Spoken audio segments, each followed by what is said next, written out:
Hello guys, welcome back ulit dito sa channel namin. For today's vlog nga ay magluluto tayo ng tinolang native na manok. Pero bago yan, intro muna tayo. Let's go!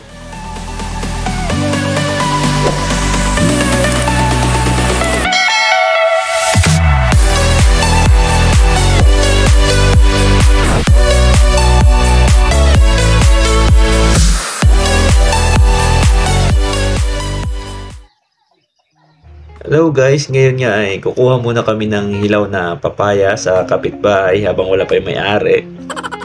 Joke lang guys, tumubo lang yan malapit sa tapat ng bahay, so libre yan.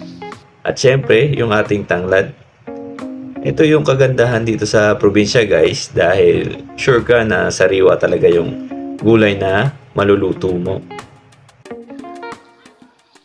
Dito nga guys ay kukuha nga sana ako ng luya. Kaso maliit pa yung laman kaya tamang bili lang muna sa tindahan. Kuha na rin tayo ng dahon ng sili. Pwede din guys yung dahon ng malunggay kung mas available sa area nyo. Mas gusto ko lang talaga yung dahon ng sili kasi mas mabango siya. Ito na yung mga gagamitin natin sa pagluluto. Bali, babalatan na lang natin yan at lilinisan. Ngayon nga ay aalisan na natin ng balahibo yung ating manok. Bali, hindi na natin ipapakita yung pagkatay sa kanya dahil bawal yan kay YouTube. Chop lang natin yung ating mga ricado na gagamitin. At eto na nga yung ating ingredients na gagamitin. Malinis na yan. Hugasan ko na nga din yung ating manok ng may asin para naman mabawasan yung langsa niya. Habang nagpapabaga nga ako ng uling ay pinatuka ko na yung mga manok. Bale yung mga manok na nakikita nyo ay yan yung mga Rhode Island Red. Bali dalawang klase nga ng manok yung inaalagaan ko dito. Yung native tsaka ayan. At ngayon nga ay ilalagay na natin ng mantika at hintayin lang natin siyang uminit ng konti at magigisa na tayo. At ilalagay na natin yung ating bawang. Sama na yung sibuyas. Pati yung ating luya.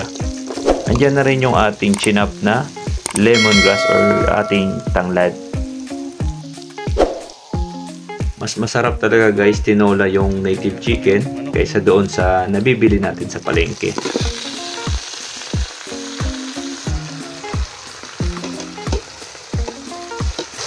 Ayan natin ang paminta.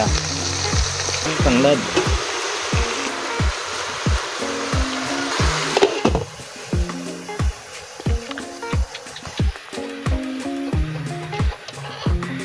Bale, palalambutin lang natin yan guys kasi medyo may kakunatan yung native lalo na kapag medyo may edad na. Kung may pressure cooker naman kayo, mas maganda para mapabilis yung pagpapalambot. Isa pang kagandahan dito sa probinsya natin guys ay kung may mga alaga kang hayop tulad nitong manok, anytime kung gusto mo ng native chicken ay nandyan agad, hindi ka nabibili sa iba.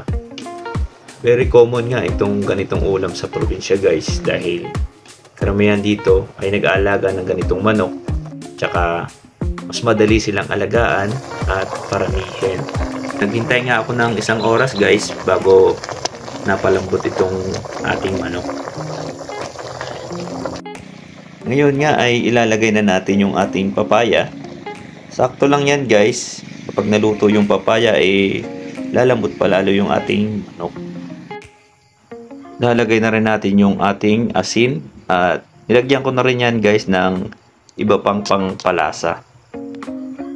Hintayin lang natin yan kumulo, then ready to serve na ang ating tinolang native na manok. Napakalasa ng sabaw niyan guys, saktong-sakto yan lalong lalo na sa mga may mga hangover. And I hope na gustuhan nyo ang ating recipe for today.